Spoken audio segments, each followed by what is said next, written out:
नमस्कार दोस्तों। कौन नहीं चाहता कि उनका गोवा के बीच साइड पे एक आलीशान बंगला हो जहां स्विमिंग पूल का मजा लेते हुए आप बियर या कोई कलरफुल सा कॉकटेल पी रहे हो आराम से, जहां आप अपने दोस्तों के लिए लेजेंडरी पार्टी थ्रो कर सकते हैं जो सुबह के 6-7 बजे तक चले। नॉर्थ गोवा के कैंडोलिम बीच पे एक ऐसा ही विला हुआ करता था, विजय माल्या का किंगफिशर विला। वैसे था नहीं बोलना चाहिए, है बोलना चाहिए, लेकिन अब वो विला किंगफिशर विला नहीं रहा। अप्रैल 2017 में एक्टर और बिजनेसमैन सचिन जोशी ने विला 73 करोड़ रुपीस में खरीदा। किससे? विजय माल्या से नहीं, स्टेट बैंक ऑफ इंडिया और 14 दूसरे बैंकों से। सही सुना आपने दोस्तों, इन सारे बैंकों ने इस प्रॉपर्टी का ऑक्शन ऑर्गेनाइज करवाया क्योंकि माल्या उनको 9,000 करोड़ से ज्यादा लोन्स में वो करते हैं। इन्फोर्समेंट डायरेक्टरेट या ईडी ने माल्या के खिलाफ मनी लॉन्ड्रिंग का चार्जशीट फाइल किया हुआ था, लेकिन वो तो पहुंच गए थे लंदन।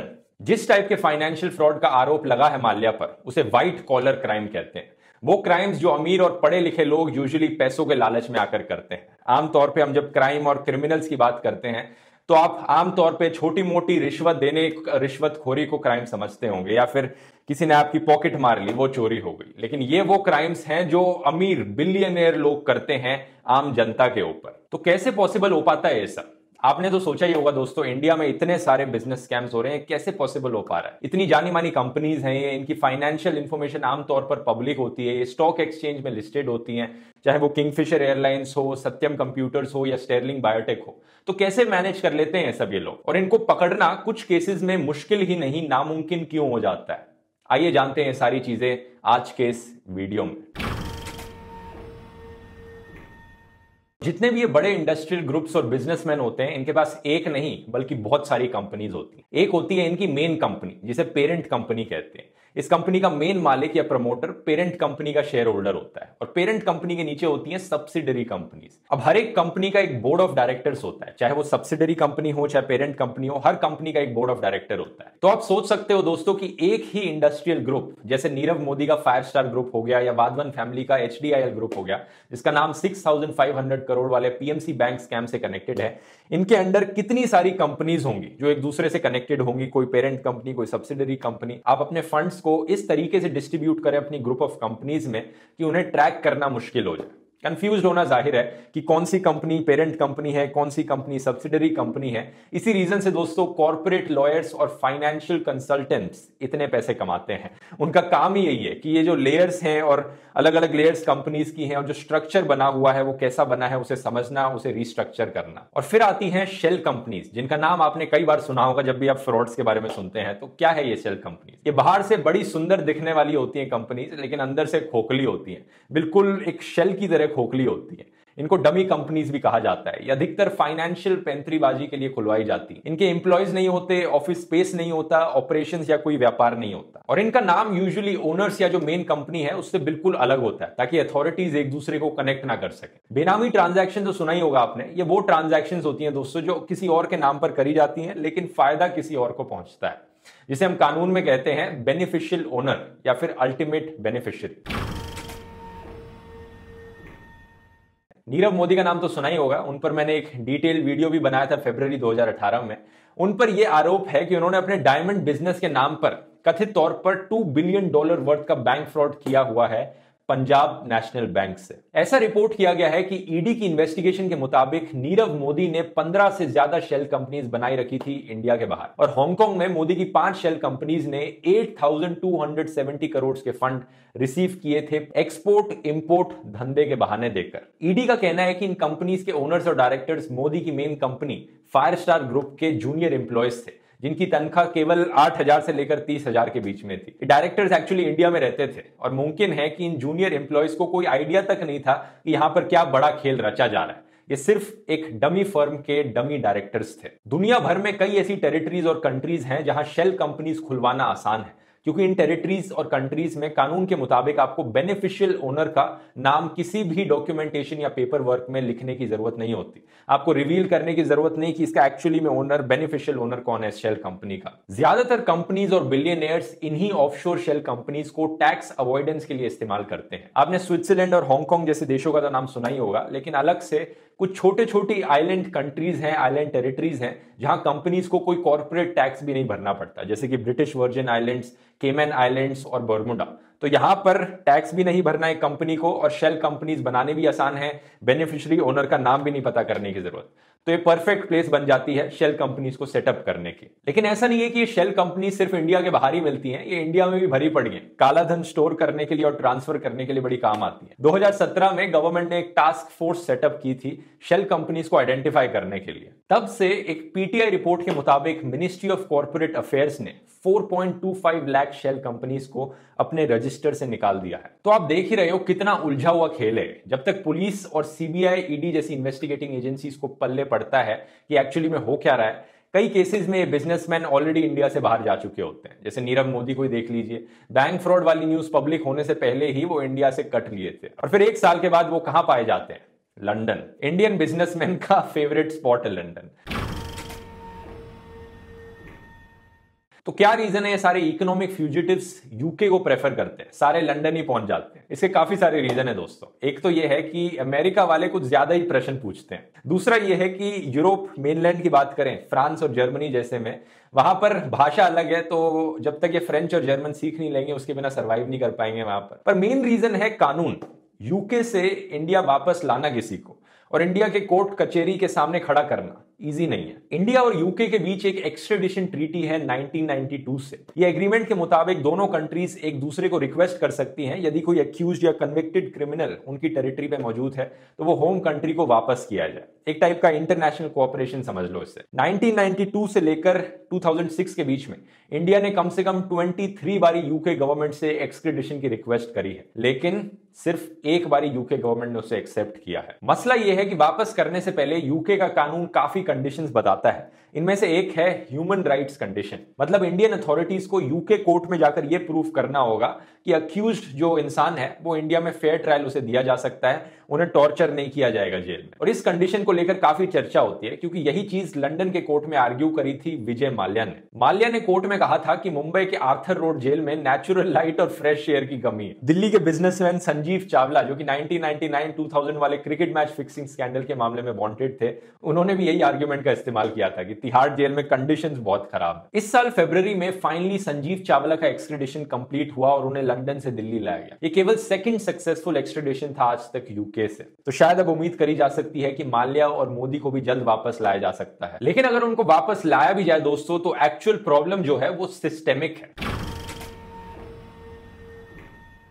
नवंबर 2019 में फाइनेंस मिनिस्टर ने पार्लियामेंट को बताया था कि अप्रैल टू सितंबर 2019 के 6 मंथ पीरियड में स्टेट रन बैंक्स, मतलब पब्लिक सेक्टर बैंक्स ने 95,000 करोड़ से ज्यादा वर्थ फ्रॉड रिपोर्ट किए हैं। कई छोटे और बड़े बिजनेसमैन ने हमारे पब्लिक सेक्टर बैंकिंग सिस्टम की इनएफिशिएंसी, करप्शन और आउटडेटेडनेस का फायदा उठाया है। हमारा सिस्टम वैसे ऐसे डिजाइंड है कि लोन देने से पहले बैंक को उधार लेने वाले पर एक ड्यू डिलिजेंस कैरी आउट करना होता है। ड्यू डिलिजेंस को एक बैकग्राउंड चेक की तरह समझ लो। ये चेक करना होता है कि उधार लेने वाले की कंपनी के पास कितने एसेट्स हैं, उनकी ग्रुप कंपनीज कौन सी हैं, उनकी बोरोइंग और रीपेमेंट हिस्ट्री कैसी है, वो किस टाइप के एसेट्स को कोलैटरल गिरवी रख सकते हैं लोन लेते वक्त। तो बेसिकली ये आइडिया होना चाहिए बैंक को लोन देने से पहले कि वो क्या लोन वापस चुका सकते हैं कि नहीं चुका सकते। काफी केसेस में क्या होता है, जो मिड लेवल या जूनियर लेवल के ऑफिशियल्स होते हैं बैंक में काम करने वाले, जो सीधे साधे मिडिल क्लास फैमिलीज से आते हैं, पैसों और पर्क्स के लालच में आकर वो कंपनी से इलीगल बेनिफिट या रिश्वत ले लेते हैं। जैसे कि नीरव मोदी मैटर में क्या हुआ था, सीबीआई ने पंजाब नेशनल बैंक के एक फॉरेन एक्सचेंज डिपार्टमेंट के डेप्यूटी मैनेजर और एक बैंक क्लर्क को अरेस्ट किया था। सीबीआई के चार्जशीट के मुताबिक ये मैनेजर ने मोदी की कंपनीज को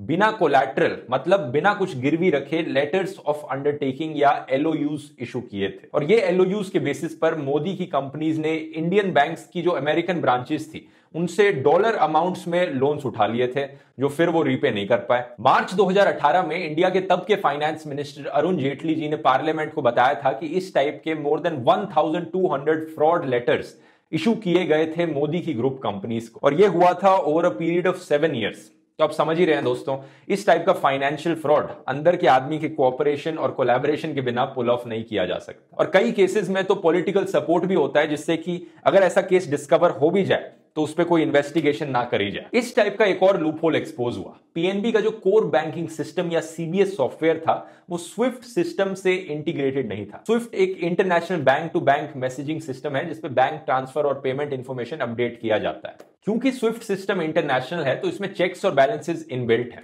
बैंकिंग एक्सपर्ट्स का कहना है कि अगर स्विफ्ट सिस्टम होता तो ये इररेगुलरिटी को पकड़ लेता। अगर एलओयू या बैंक लोन कोलैटरल बिना दिया जाता तो स्विफ्ट सिस्टम में जो वार्निंग अलार्म है वो ट्रिगर हो जाता। डेप्यूटी मैनेजर और क्लर्क दोनों का कहना है कि वो निर्दोष है। क्लर्क का बेल पे बाहर है, उसका कहना है कि वो सिर्फ एक डेटा एंट्री करने वाला ऑपरेटर है, वो सिर्फ अपने बॉस जो कि डेप्यूटी मैनेजर है उनके ऑर्डर्स फॉलो कर रहा था। अभी कुछ दिनों पहले न्यूज में आया था कि सीबीआई ने एक फ्रेश चार्जशीट फाइल की है डेप्यूटी मैनेजर और उनकी वाइफ के खिलाफ। चार्जशीट के मुताबिक 2.63 करोड़ वर्थ डिसप्रपोर्शनेट एसेट्स एकत्र किए उन्होंने। एक और एग्जांपल देता हूं आपको, स्टर्लिंग बायोटेक केस जो एक बड़ौदा बेस्ड फार्मा कंपनी है।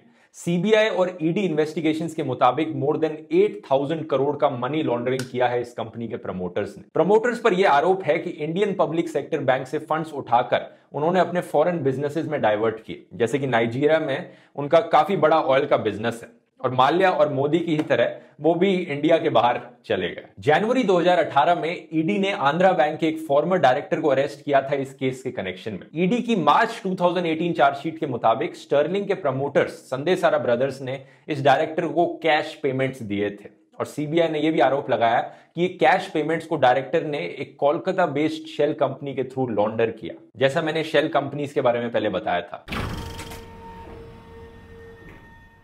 तो ये सब सुनकर एक सवाल आपके दिमाग में जरूर आएगा दोस्तों, क्या इतना आसान हो गया हमारे पब्लिक सेक्टर बैंक से फ्रॉड लोन्स लेना और फिर उसकी मनी लॉन्ड्रिंग करना? दोस्तों कड़वा सच तो ये है कि स्टेट रन बैंक्स का चेक्स और बैलेंसेस का जो सिस्टम है वो इतना मजबूत नहीं है। अगर बैंक के सिर्फ एक या दो बंदे कंपनी के प्रमोटर्स, ओनर्स या शेयर होल्डर्स के साथ मिले हुए हैं तो सिस्टम की सिक्योरिटी ऐसी होनी चाहिए कि प्रॉब्लम को आइडेंटिफाई किया जा सके जल्द से जल्द। रिजर्व बैंक ऑफ इंडिया ने बकायदा रिमाइंडर्स दिए थे पीएनबी को कि अपना banking system software Swift system से रिकंसाइल कर लो, इंटीग्रेट कर लो, तब भी सिस्टम्स इंटीग्रेट नहीं हुए। आप तो ये जानते ही हैं कि सरकारी ऑर्गेनाइजेशंस में रेजिस्टेंस सा है टेक्नोलॉजी के अगेंस्ट।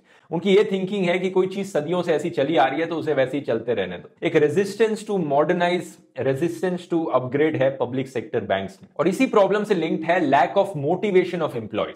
स्टेट रन बैंक्स का जो मिडिल और सीनियर मैनेजमेंट होता है वहां के एम्प्लॉयज की तनख्वाह इतनी ज्यादा नहीं होती प्राइवेट बैंक के एम्प्लॉयज के कंपैरिजन में। इसीलिए इन बैंक के लिए मुश्किल हो जाता है डायनामिक और मोटिवेटेड टैलेंट को अट्रैक्ट करना। प्रॉब्लम एटीट्यूड की भी है कहीं ना कहीं। हमारा क्या जा रहा है, यह एटीट्यूड साफ दिखाई देता है कई सारे पब्लिक इंस्टीट्यूशंस में। तो क्या करना चाहिए सरकार को? देखिए, फाइनेंशियल फ्रॉड से डील करने के लिए कई प्रकार के कानून हैं और देखा जाए तो कई कानून किसी ना किसी फाइनेंशियल फ्रॉड के रिस्पॉन्स में ही बने। जैसे सत्यम अकाउंटिंग स्कैंडल के बाद इंडिया के कॉर्पोरेट गवर्नेंस नॉर्म्स को टाइट किया गया। नीरव मोदी के निकलने के बाद पार्लियामेंट ने एक फ्यूजिटिव इकोनॉमिक ऑफेंडर्स एक्ट करके कानून पास किया। 2017 में मिनिस्ट्री ऑफ कॉर्पोरेट अफेयर्स ने कंपनी के लेयर्स पे नियम बनाए कि नंबर ऑफ सब्सिडरीज जो हैं उन्हें सीमित किया। आजकल एजेंसीज भी इतनी सारी हो गई हैं। सीबीआई और ईडी को तो आप जानते ही होंगे। इनके अलावा अब serious fraud investigation office SFIO, directorate of revenue intelligence, directorate of income tax investigations, ये सारी एजेंसीज भी आज के दिन एग्जिस्ट करती हैं। बात यहां इंप्लीमेंटेशन की है, क्योंकि ये जाहिर है अगर सरकार एक्चुअली में चाहती है किसी इंडियन को इंडिया में रखना तो वो बड़ी आसानी से मैनेज कर सकती है, कर पाती है। जेट एयरवेज के नरेश गोयल को ही देख लो। उनकी मुंबई से दुबई जाने वाली एमिरेट्स की फ्लाइट थी, उड़ने ही वाली थी कि काफी ड्रामेटिक बॉलीवुड फैशन में गोयल और उनकी वाइफ अनीता को फ्लाइट से ऑफलोड किया गया, क्योंकि जेट एयरवेज के बैंकरप्सी के मामले में गवर्नमेंट को गोयल के खिलाफ इन्वेस्टिगेशन खोलना था, उनकी पूछताछ करनी थी।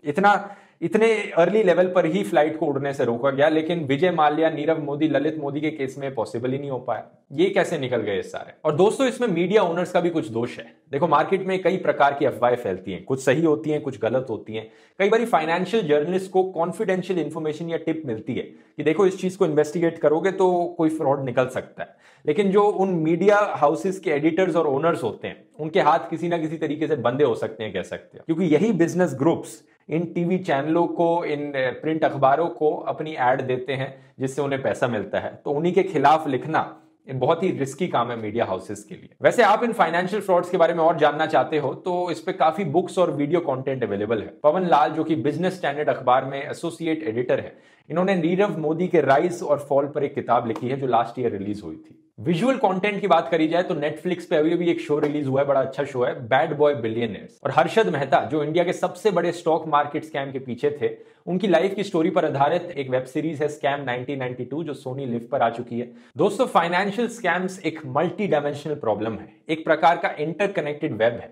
एक तरह से समझ लो ये समाज को एक आईना भी दिखाता है। पैसों के लालच में अपने वेल्थ और स्टेटस को बढ़ाने और बचाने के लिए एक बंदा किस हद तक जा सकता है, किस प्रकार का खेल रच सकता है, ये साफ नजर आता है। उम्मीद करता हूं ये वीडियो आपको पसंद आया होगा दोस्तों। पसंद आया तो इस वीडियो को शेयर कीजिए। अगर आपको मेरा काम पसंद आता है, मुझे सपोर्ट कर सकते हैं patreon.com/ध्रुव राठी पर, या यूट्यूब पे मेंबर बन के ज्वाइन बटन क्लिक करके, जिसके एक्सचेंज में आपको कई एक्सक्लूसिव चीजें मिलेंगी। मिलते हैं फिर अगले वीडियो में।